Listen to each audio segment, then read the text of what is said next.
Halo guys, balik lagi di video Elite Motor dengan gua Jody. Hari ini kita mau nge-review mobil yang sedikit spesial nih. Ini adalah coupe yang spesial. Ini adalah BMW X4M Competition, atau kalau gua nyebutnya Hulk karena dia hijau dan gede. Mobil ini kelasnya adalah SUV coupe SUV, ya itulah pokoknya. Tapi BMW itu punya julukannya sendiri, namanya adalah SAC, singkatan dari Sport Activity Coupe. Untuk yang SUV-nya kayak X3 dan X5 itu BMW juga punya nama sendiri, namanya SAV, Sport Activity Vehicle. Jadi ya biasalah mobil-mobil BMW itu punya nama sendiri, kayak facelift aja kan dia sebutnya LCI kan. Nah, habis itu buat elu yang penasaran, mobil ini masih punya platform yang sama si saudara kembarnya, itu adalah X3. Nah, lanjut lagi, kalau di merek sebelah, di Mercedes-Benz, mobil ini saingannya adalah GLC Coupe guys. Tuh, jadinya ya Mercy BMW kan lu tahu sendiri kan, yang satu bikin A, yang satu ikut-ikutan, yang satu bikin B, yang satu ikut-ikutan. Pokoknya persaingannya ketat lah di antara mereka berdua. Sekarang kita ngomongin bagian depannya. Nah, mobil ini masih punya vibes yang sama kayak BMW lainnya. Bahkan sama kayak seri-seri X yang lain ya. Lampu laser light, habis itu si ventilasinya nih, bolongan-bolongannya itu masih kental banget gitu. X series-nya ya, karena emang mobil ini X series. Yang ngebedain cuman ya ada branding X4M-nya aja. Nah, lanjut lagi, nih kalau lu perhatiin di dalam grillnya itu ada besi bentuknya kayak palang begini, itu namanya V-brace tuh yang warna merah. Nah, gunanya V-brace itu untuk memperkuat si bagian depan mobilnya guys. Jadi kalau lu naik mobil ini kuat berarti mobilnya. Terus dikasih cover warna merah supaya kelihatan lebih race car. Buat lo yang penasaran, ini sebenarnya warnanya hijau atau kuning. Kalau dari nama kerennya, nama warnanya adalah Sao Paulo Yellow, berarti kuning. Tapi gue sih nyebutnya hijau ya. Ya pokoknya ini di antara kuning sama hijau. Habis itu, karena warna hijau ini kayak susah banget di mobil ya, jadinya tuh lu dikasih per item ini supaya kelihatannya itu nggak boring, nggak aneh gitu. Terus ada lampunya lagi, di dalam lampunya tuh warna biru-biru supaya mobil ini nambah manis. Oke guys, sekarang kita lanjut lagi ngomongin bagian samping X4M. Dan nih ya, mobil ini bulky banget guys, tebel, berdaging, berisi. Makanya kenapa tadi gua panggil mobil ini Hulk. Nih gua kasih tahu angkanya supaya lu ada gambaran ya. Panjang total mobil ini 4,7 meter, lebarnya 2,1 meter, dan tingginya 1,6 meter. Jadi kalau lu ngambil jalan pintas tuh di ganggang naik X4M itu agak waspada ya, jadi lu hati-hati aja bawanya. Karena mobil ini coupe, jadi lu punya bagian belakang, bagian atas penumpang itu yang turun guys. Habis itu masih sama kayak bagian depan, banyak banget hiasan-hiasan hitam ya. Nih, garis jendelanya hitam, spionnya hitam, dikasih kayak ventilasi udara-udaraan warna hitam juga. Nah, lanjut lagi, sekarang kita ngomongin per velg-velgan. Velg X4M ini pakai velg style 892M. Ukuran bannya 265/40, itu untuk yang belakang. Untuk yang depan dia pakai ukuran 255/40. Sama-sama pakai ring 21 guys. Nah, habis itu remnya nih ya. Tuh, lu lihat sendiri, dia pakai disc brake yang ada bolong-bolongnya. Namanya adalah drilled disc brake. Di kalipernya juga ada branding M-nya. Pokoknya orang-orang kalau lihat lu bawa mobil ini udah tahu ini M competition car gitu loh. Karena ukurannya gede, lu berarti perlu mesin yang bisa perform juga. Mesinnya gimana? Langsung aja kita omongin.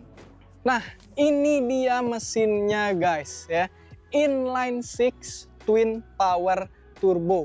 Dia ngehasilin power 510 horsepower dan untuk torsinya 650. Angka yang gede untuk mobil yang gede. Gearboxnya 8-speed automatic gearbox dan ada drive logicnya. Nah, drive logic itu apa? Itu adalah teknologi di mana lu bisa milih karakteristik shifting si mobilnya. Nah, habis itu katanya kalau gue baca-baca ya, mobil ini bisa 0 ke 100 under 4 detik. Padahal badannya segede ini guys. Habis itu, yang bikin serunya lagi, mobil ini all wheel drive. Crazy. Nah, habis itu ada ini nih. Nih, buat lu yang nggak tahu, ini namanya adalah strut bar guys. Untuk nambah kestabilan si mobilnya. Habis itu, karena ini M Performance Car Competition, dia terbuat dari karbon. Supaya racing banget. Oke guys, sekarang kita ngomongin bagian belakangnya. Tuh, lu lihat sendiri. Masih dapat gendutnya, masih dapat semoknya, tapi masih juga dapat image mobil ngebutnya. Ada ducktailnya, ada roof spoilernya, dikasih hitam-hitam supaya mobilnya nggak boring. Lampu belakangnya LED, sipit-sipit, seksi guys. Habis itu, badge di X4 ini, tuh lihat, gede banget guys, untuk nyocokin si mobilnya yang gede. Supaya makin kelihatan mobil ngebut, knalpotnya dikasih 4 alias quad exit exhaust dan bunyinya kayak begini guys.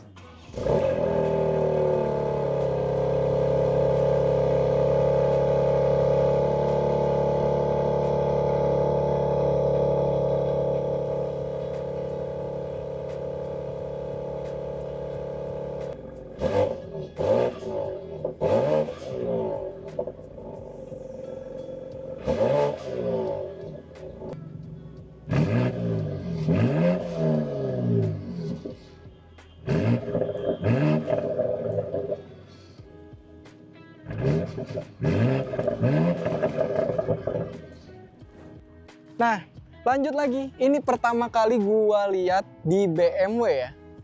Buka pintu bagasinya, logonya dipencet. Biasanya yang kayak gitu adanya di Mercy, guys. Untuk ukuran bagasinya, kalau misalkan jok bagian belakangnya lu lipat, lu dapat space sekitar 1400 liter. Jadi untuk space bagasi, karena mobil ini SUV atau SAC kalau bahasa BMW-nya, lu nggak usah khawatir lagi.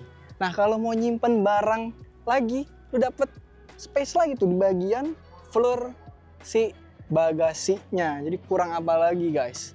Oke guys, jadi itu aja untuk bagian luarnya. Sekarang buat lo yang penasaran sama bagian interiornya, langsung aja kita omongin. Oke guys, sekarang kita ngomongin bagian interiornya ya. Nih, dari dashboardnya dulu. Bentuknya ini ya mirip banget sama BMW generasi G ya. Bedanya dia cuma ada karbon-karbonan supaya ya lebih sporty aja. Layar touchscreen bisa dikontrol pakai dial, bisa juga pakai gesture. Pokoknya ya ini generasi G banget.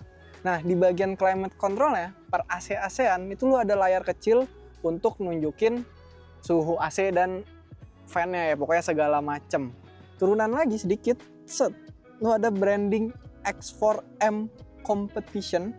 Kalau lu buka ya, lu dapat wireless charger, 2 cup holder, power outlet, dan ada 1 colokan USB-nya. Kalau lu butuhnya yang Type C, itu ada di dalam glove box-nya. Jadi lu tenang aja, chill aja, bisa nge-charge walaupun mobil ini sports car tapi gede gitu ya. Nah, di panel tengahnya ini juga masih sama kayak generasi BMW G. Lu dapet dial, electric parking brake, start stop engine-nya udah pindah ke sini. Yang ngebedain adalah shifternya. Jadi cara kerja shifternya itu dia beda. Kalau yang BMW biasa kan kayak dimajuin mundurin biasa, kalau ini tuh dia geraknya ke samping, kiri, dan kanan. Yang ngebedain dari BMW generasi G biasa itu ada 3 tombol nih. Ada tombol untuk valve knalpotnya, ada tombol setup, terus kalau lu pencet itu untuk ngatur driving karakteristik si mobilnya. Nah, kalau tombol M mode-nya lu pencet, itu langsung dikasih 3 pilihan sama BMW. Ada road, ada sport, dan ada track. Kalau sport itu driver assistance-nya dia mati, tapi kayak layar gitu-gitunya masih hidup. Nah kalau M mode buttonnya lu tahan, itu dia langsung pindah ke track mode, dimana si layarnya ini mati, si digital speedometernya masih sama kayak yang untuk sport, tapi yang ngebedain adalah driving assistance-nya di mobil ini langsung mati semua. Jadi fokusnya itu beneran untuk track. Kalau misalkan lu pencet track mode, itu ada tulisan di layarnya. Tulisannya jangan pernah pakai mode ini di jalan raya. Tapi ya, gue yakin beberapa dari kalian pasti penasaran kan. Nah, karena mobil ini ada peruntukan untuk balapnya, untuk track day circuit use-nya, makanya lu dikasih jok yang bentuknya bucket seat. Warnanya itu kayak abu-abu campur coklat gitu ya. Terus dikasih merah-merah di bagian tengahnya supaya makin nyaman, ada bentuk segi 6-nya. Tuh. Habis itu ada branding M-nya, nggak lupa. Bentuknya nih, gue suka banget sih. Kayak beneran jadi kayak naik race car gitu, paham gak sih? Walaupun bentuk joknya sporty banget, lu tetap dapat electric seat, bahkan ada heated seatnya. Nah untuk yang di bagian driver, ada memory seatnya, lu bisa nyimpen 2 settingan guys. Di bagian supirnya, lu dapat digital speedometer, setirnya bahan kulit, jahitannya itu warna-warna M ya. Habis itu lu dapat 2 M button, M1 dan M2, gunanya untuk langsung masuk ke preset si mobilnya. M2 itu untuk langsung pindah ke Sport Plus semuanya. Setirnya, ini tuh bentuknya kayak G, tipe G biasa ya, tapi di palang yang bawahnya ini dia ada bolongnya guys. Dan yang terakhir, supaya lu tetap fokus pas pakai mobil ini di track ya, lu dikasih heads up display. Karena mobil ini track use ya, jadinya lu dapat pedal shifter, itu nggak lupa. Oke, jadi itu aja untuk bagian depannya. Oke banget. Setengah race car, setengah luxury car. Terus untuk bagian belakangnya gimana? Langsung aja kita omongin. Oke guys, sekarang gue udah ada di bagian belakang X4M ya. Kita omongin dari headroom dan legroomnya dulu. Legroom ya sebenarnya sama kayak BMW X yang lain ya. Headroom karena ini coupe jadi dia berkurang sedikit guys, under 1 jengkal gua. Tapi posisi duduknya itu masih enak guys ya, agak turun sedikit banget, senderannya juga masih enak, joknya juga masih nyaman. Terus dia juga motif joknya masih sama kayak yang bagian depan. Di bagian tengahnya ada segi 6-nya. Terus dia untuk di bagian punggungnya nih, dia kayak empuk banget gitu loh. Oh ya, tadi gue juga lupa bilang, di semua mobil ini seat beltnya ada warna M Sportnya. Jadi pas lu pakai seat belt, lu langsung inget kayak, aduh, gue udah sukses, gue udah pakai BMW M. Mantep banget. Walaupun ini mobil kencang gitu, mobil sport gitu ya, lu tetap dapat ISOFIX. Jadi buat nganter anak sekolah, mobil ini masih bisa banget. Nah, di bagian tengah sini, lu dapat 2 cup holder di dalam sini. Habis itu kalau misalkan lu tutup, lu mau bawa 3 penumpang di bagian belakang. Yang bagian belakangnya itu, yang bagian tengah maksudnya, itu dia duduknya agak ngangkang, agak ngelebar kakinya. Karena dia ada gundukannya ini untuk drivetrain si mobilnya. Nah untuk AC-nya di bagian belakang itu single zone. Untuk yang bagian depan dia dual zone. Lu dapat 2 colokan Type C, 2 kisi AC di sebelah sini, jadi penumpang gak kepanasan. Nah habis itu karena depannya bucket seat ya, jadi lu nggak dapet kayak keranjang-keranjangan nih di belakang jok depannya. Dan yang terakhir, mobil ini speakernya pakai Harman Kardon. Oh ya, gue hampir kelewatan lagi nih. Di door trimnya, di tiap pintu mobilnya, ini tuh dia bahannya karbon guys. Jadi vibes-nya pas lu masuk ke mobil ini adalah sporty racy banget gitu loh. Kayak mantep. Pokoknya naik mobil ini kayak gimana ya, kayak luxury tapi sporty juga gitu. Habis itu gua hampir kelewatan lagi nih, banyak banget yang kelewatan. Di bagian atasnya lu dapet panoramic sunroof. Kalau di BMW M4-nya lu nggak dapet karena si M4 itu bagian atasnya dia atapnya full karbon. Oke guys, sekarang kita udah nyampe di bagian ending nih. Tapi sebelum gua saying goodbye, gue pengen tahu dulu pendapat kalian tentang mobil ini gimana. Coba tulis di komen. Kalau menurut gua, bentar gue mikir dulu ya. Kalau menurut gua, mobil ini apa ya, M4 tapi gedean lagi. Anggaplah kalau M4 itu pria single, X4M ini pria yang udah menikah gitu. Jadi lu butuh mobil yang family banget, bisa buat bawa anak, belanja bulanan dan segala macem. Jadi masih bisa, tapi kalau lu bawa ke track, mobil ini juga masih perform guys. Kalau misalkan gue sendiri, gue punya X4M, ini emang agak di luar akal ya. Tapi mobil ini bakal gue bikin overland, itu agak unique build gitu namanya. Nah kalau kalian gimana? Tulis di komen. Oke, buat kalian yang masih khawatir, aduh beli BMW ribet gini-gini second, tenang aja guys, mobil ini masih ada BRI dan BSI-nya, itu untuk repair and service. Terus kalau misalnya lu masih penasaran, lu pengen lihat langsung, cobain langsung, lu bisa datengin kita di Bursa Mobil BSD dan Bursa Mobil Bintaro, cari Elite Motor. Oke, jadi sampai di sini aja. Thank you banget udah nonton. Jangan lupa komen, like, share, subscribe, pokoknya semua-muanya. Oke, sekali lagi thank you banget udah nonton. Gua Jody, gua pamit undur diri. Sampai ketemu di Elite Motor dan sampai ketemu di video berikutnya. Bye.